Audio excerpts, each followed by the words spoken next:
I can tell you this from personal experience, the number of people that I know in my life who still 20 years later are like, soon I'm going to do the stuff that I actually like doing and that actually matters. The next thing you know, they're at retirement age and it's just too late. I'm Sam Corcos. I'm the co-founder and CEO of Levels. We're a biosensor company that helps people see how food affects their health. I chose the book Smart People Should Build Things by Andrew Yang. It was a really influential book on me when I was trying to think about what I wanted to do. This is like a constant quarter-life crisis that people go through. I remember reading it and just thinking about how so many of my friends have gone into finance, consulting, selling advertisements, and it's something of a call to arms for smart people should build things. Smart people should do things that make the world better. Making money is not the end goal of one's life. You really only have a finite amount of time on this earth. And a lot of people get trapped into the golden handcuffs of, well, I'll just do this for 5 or 10 years until I make enough money, and then I'll do the thing I actually want to do. That never happens, unfortunately. So there's a finite amount of time that we have to actually deliver on the things that are valuable to the world and to ourselves. So I picked the book Smart People Should Build Things by Andrew Yang, which I read when I was, I think, 25. Because I went to Claremont McKenna, which is primarily an economics school. Almost all of my friends went into finance or consulting. And I was in this, the quarter life crisis, which you're either in or will be in soon. Like, what do I want to do? I don't know. There's like an infinite number of options. And it was a real reinforcement for me of why it's important to do things that matter. It's not great when you find out only when you're 50 years old that you just wasted your entire life shuffling papers around and that you had no real impact on the world other than to like make some company like 0.2% more money on their returns for some arbitrary investment they made. It's not super satisfying. You can make money, but there are other things that are more important than money. You have a finite amount of time alive in this world. You have an even more finite amount of time to productively contribute to the world, maybe 20, 30 years when you're really at peak effectiveness. So many people push those things off. I think one interesting thing that you mentioned around career progression is this is something that's you can only really see it in retrospect. There was never really a plan. There was no, my parents, I think, still don't believe I have a real job.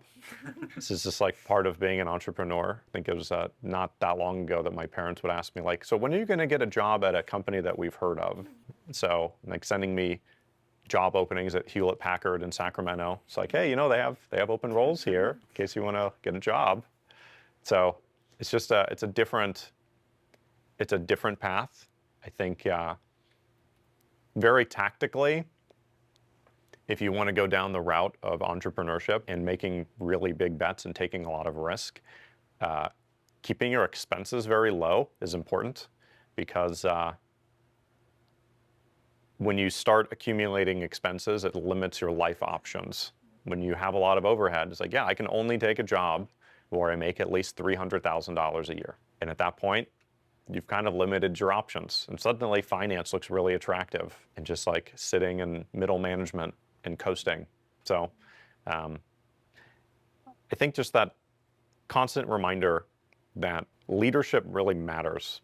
The choices that individuals make. I've seen this happen in my own life and people around me where there are a lot of things that really would not have happened had a single person not been involved. I was actually noticing I've got Winston Churchill right behind me as an example. He's somebody where if somebody else was leading that country, things would have gone very differently. There are a lot of people like Elon Musk. The United States probably would not have a viable space program if it were not for him personally doing that. There's a lot of stuff that individuals in leadership really matter. So we look at people like that and we can think about their career progression. Yeah, so obvious they went from here to there to this next place, but a lot of entrepreneurship is staring into the abyss and not knowing what's going to happen and being okay with that and being willing to fail and have people think that you're a loser and just not caring and just continuing to push forward. It also is a lot more work.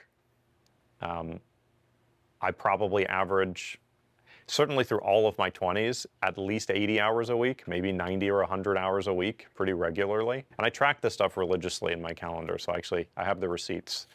So it's a lot of work. It's a lot more work than other people are usually willing to do. So this is kind of ties to the point of like follow your passion, which is you have to actually enjoy it, because if you don't, it's going to be horrible. So if you're willing to put in those hours, you really better hope you're doing something you enjoy. I'm very lucky that software development was a core part of my career, and I happen to also enjoy it. I'm really lucky that the thing that I enjoy doing is not like playing guitar or something, because that's a really terrible job. But people enjoy it and they can do it. It's just, it doesn't pay very well and it's hard, super hard. I don't even think it's harder to be a software developer, start a company, than to like be a musician. You just get paid way less. So I think finding what your interest is, I think at the end you mentioned like not really sure what the interest is, but exposing yourself to a lot of things, saying yes to a lot of things, being willing to put in the work, that exposes you to a lot of new ideas until you find that thing that you're really interested in. But also don't wait too long. I have friends that are in their 30s and still are waiting for that thing that they're interested in to show up. Sure thing. Absolutely. Thank you so much. It's a pleasure meeting you. Thank you. Yep. Thanks for being here. Yeah.